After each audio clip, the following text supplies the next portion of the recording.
मित्रों नमस्कार, मैं मयंक त्रिपाठी नव ज्ञान ज्योतिष चैनल पर आप सभी दर्शकों का हार्दिक स्वागत करता हूं।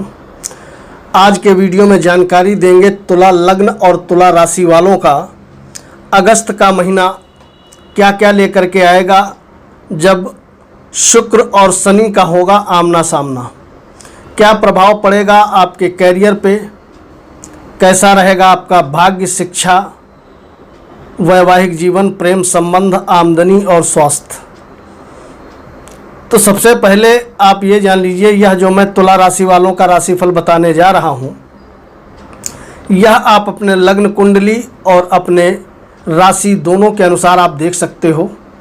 अगर आपके पास लग्न कुंडली और चंद्र कुंडली दोनों ही नहीं है तो ऐसे में तीसरा ऑप्शन आपके पास ये बचता है कि आप अपने प्रचलित नाम के अनुसार इस राशिफल को समझिए। कंफ्यूज मत होइएगा। मान लिया आपकी तुला राशि है और कन्या लग्न है, तो आप क्या करोगे, तो दोनों का वीडियो आप देख लीजिएगा। दोनों में फलादेश अच्छा किया गया है तो रिजल्ट 100% अच्छा मिलेगा। एक में अच्छा, एक में खराब बताया गया है तो रिजल्ट आपको 50-50 मिलेगा। अब बहुत से लोग ऐसे भी होते हैं जिनकी लग्न और राशि एक ही है, तो वो फिर एक ही वीडियो सुने। मान लिया आपकी तुला लग्न है और तुला राशि है, तो सिर्फ तुला राशि का आपको वीडियो सुनना है। इसके अलावा आप ये ध्यान रखिए, जो भी महादशा आपकी चल रही है, अंतर्दशा चल रही है, उसके अकॉर्डिंग यदि आप उपाय करते रहेंगे तो निश्चित तौर पे ज़बरदस्त तरीके से प्रॉफिटेबल रिजल्ट आपको मिलता हुआ दिखाई पड़ेगा। अब वीडियो शुरू करते हैं। सबसे पहले आप स्क्रीन पर चार्ट देखिए। ये है अगस्त के शुरुआत की कुंडली जो मैंने लगा रखी है। लग्न पे केतु का यथावत संचार है, गुरु राहु 7वें भाव में है, बुध मंगल शुक्र 3 ग्रह आपके एकादश भाव में लाभ भाव में बैठे हुए हैं, और शनि देवता वक्री अवस्था में 5वें भाव में हैं, और कर्म क्षेत्र पर आपके बैठे हैं सूर्य देवता। ये है ग्रहों की स्थिति तुला राशि वालों के लिए।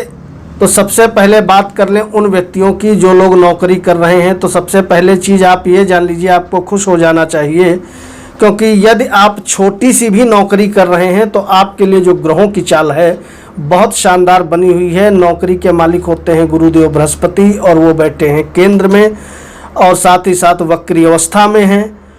और 10वां भाव जो हमारे कर्म का भाव होता है, वहाँ पर गुरुदेव बृहस्पति का केंद्रीय प्रभाव है, और सूर्य देवता जो आमदनी के मालिक हैं वो कर्म क्षेत्र पे दिशा बल लेकर के, स्थान बल लेकर के, 2 बल लेकर के विराजमान हैं।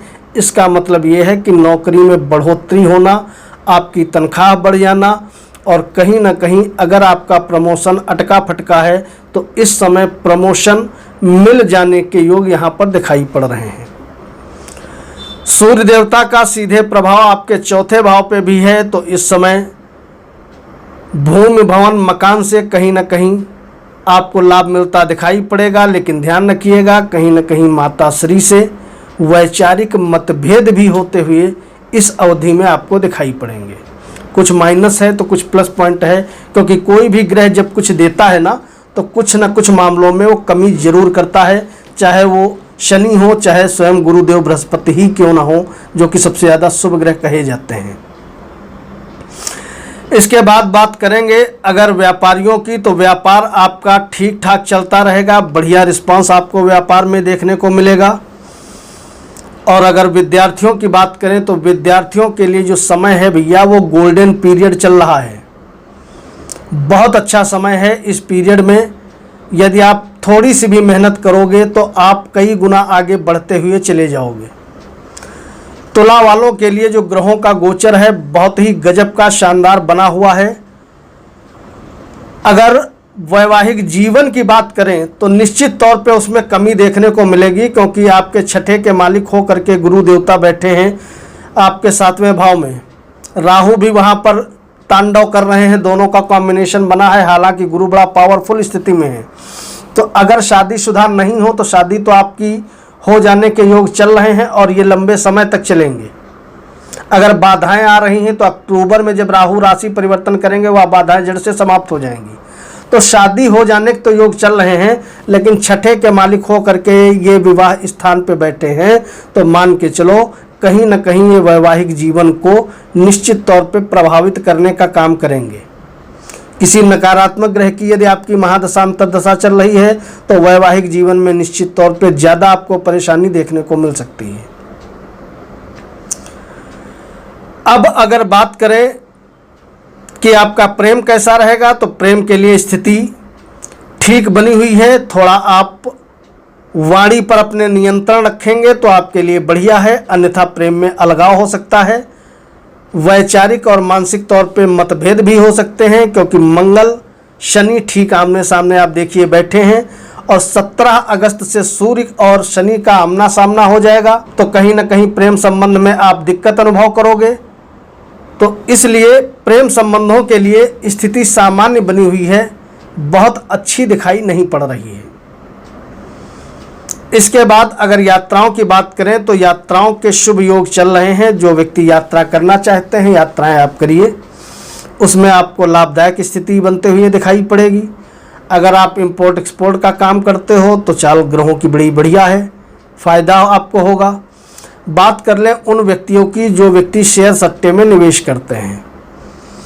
शेयर मार्केट में जो निवेश करते हैं उनके लिए जो स्थिति है इस महीने में सभी तुला लग्न और तुला राशि वालों के लिए 50-50 बनी हुई है। चौथे भाव पे सूर्य देवता का प्रभाव है और पंचम भाव पे वक्री अवस्था में शनि है, जो कि इस अवधि में थोड़ा पीड़ित दिखाई पड़ रहे हैं, क्योंकि अभी मंगल के द्वारा पीड़ित हैं, उसके बाद सूर्य के द्वारा कहीं ना कहीं पीड़ित हो जाएंगे। जब मंगल आगे बढ़ जाएंगे तो मंगल की जगह सूर्य ले लेंगे, एकादश भाव में बैठ जाएंगे। तो शेयर सट्टे में यदि निवेश करते हो तो भैया थोड़ा ध्यान दे करके सोच समझ करके निवेश करिएगा तो आपके लिए अच्छा है, क्योंकि बहुत अच्छा शेयर मार्केट से पैसा आता हुआ दिखाई नहीं पड़ रहा है। बात करें कि पूरे महीने में धन आपके पास कितना आएगा, तो आप देख सकते हैं आपकी कुंडली में जो धनेश है तुला लग्न वालों के कुंडली में वो बन जाते हैं सूर्य देवता। 15 दिन धन आपके पास जबरदस्त तरीके से आएगा और पैसा आप बचा भी लोगे, क्योंकि आप देख सकते हो सेकंड हाउस का लॉर्ड बैठा है धन स्थान पर। जाहिर सी बात है लक्ष्मी योग बना हुआ है तो पैसा धुआंधार तरीके से आएगा भी और पैसा आपका बचेगा भी। कहीं यदि लॉन्ग टर्म के लिए आप इन्वेस्टमेंट कर देते हो तो ये समय बढ़िया रहेगा। लेकिन 17 तारीख के बाद धनेश चले जाएंगे 12वें स्थान में और आयस हो जाएंगे अपने स्थान में। पैसा उसके बाद भी आएगा 17 तारीख के बाद, क्योंकि सूर्य जब अपने घर में बैठेंगे तो जाहिर सी बात है 11वें स्थान में अति विशिष्ट कारक हो जाते हैं, ऊपर से अपने स्थान में बैठे हैं, तो पैसा उस पीरियड में भी ज़बरदस्त तरीके से आएगा। लेकिन वहाँ पर पैसा आपका हो सकता है ज़्यादा बचे ना, क्योंकि मंगल का गोचर 12वें भाव में हो जाएगा। तो और तो कई प्रकार के फ़ायदे देंगे, लेकिन निश्चित तौर पे थोड़ी कुछ मामलों में दिक्कत ये उत्पन्न करेंगे। दिक्कत क्या उत्पन्न करेंगे? सेविंग आप नहीं कर पाओगे, पहली चीज़। फ़ायदा ये देंगे कि कोर्ट कचहरी वाद विवाद शत्रुओं का ये विध्वंस करना शुरू कर देंगे, शत्रुओं से आपका बचाव करना लगेंगे। अगर आपके कॉम्पिटिटर्स ज़्यादा हैं, शत्रु ज़्यादा हैं, तो आपके लिए बड़ा प्रॉफिटेबल रिजल्ट ये देने का काम करेंगे। धन भाव से एकादश रहेंगे, इसका मतलब ये रहा पैसा आएगा नो डाउट, क्योंकि आय का मालिक आय में रहेगा और धनेश अपने से एकादश हैं। लेकिन दौड़ धूप आपको अधिक करनी पड़ेगी, खर्च भी आपका अधिक मात्रा में 17 तारीख के बाद होता हुआ दिखाई पड़ेगा। इसके अलावा मंगल की जब 8वीं दृष्टि गुरु पर पड़ेगी और राहु पर पड़ेगी तो 7वां भाव आपका निश्चित तौर पे पीड़ित होता हुआ दिखाई पड़ेगा। और जब 7वां भाव पीड़ित होगा तो भैया हो सकता है थोड़ा वैवाहिक जीवन में आपको उठा पटक देखने को मिले। अगर दशा भी मंगल वगैरह की चल रही है तो निश्चित मंगल अपने ही राशि पे दृष्टि डाल रहे हैं, लेकिन मंगल की अष्टम दृष्टि चाहे स्वराशि पर ही क्यों न पड़े, कहीं न कहीं रिश्तों में बिछोह उत्पन्न करने का काम करती है।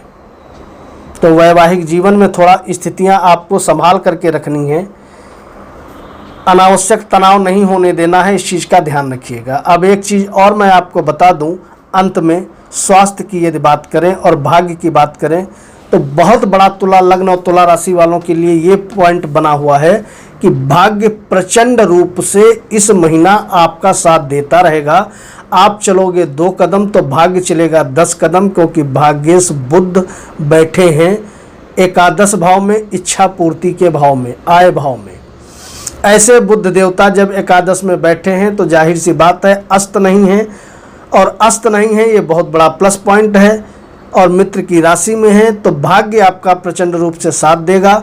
जो भी काम आपके पेंडिंग में है इस अवधि में आपको कर डालने चाहिए, क्योंकि आय का मालिक, धन का मालिक, भाग्य का मालिक सभी आपका सपोर्ट कर रहे हैं।